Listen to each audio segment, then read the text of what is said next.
নিশ্চয়ই জানবেন যে রাজাকার হলো বাংলাদেশের একটা ঘৃণিত জাতি, যারা যুদ্ধের সময় লক্ষ লক্ষ নারীদের ধর্ষণ করেছে এবং নির্বিচারে হত্যা করেছিল বহু মানুষদের। আর এই রাজাকারদের সাথে চাকরি প্রার্থীদের তুলনা আগুনে ঘি ঢালার মতো কাজ করেছে।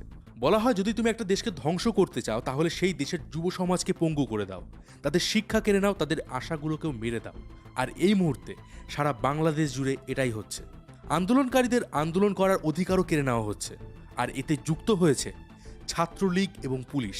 ছাত্রলীগের নেতাকর্মীরা এই আন্দোলনকারীদের উপর আক্রমণ চালাচ্ছে। বহু ছাত্রছাত্রীদের তারা মারধর করছে, তাদের ফোন কেড়ে নিচ্ছে, মেয়েদের গায়ে হাত তোলা, ছাদ থেকে ছাত্রদের ফেলে দেওয়া, কোনো কিছুই বাদ যাচ্ছে না। দেখুন, বাংলাদেশ থেকে আমাকে অনেক অডিয়েন্স মেইল করেছেন, মেসেজ করেছেন, আর সেই সমস্ত ভিডিও এবং ছবিগুলো পাঠিয়েছেন।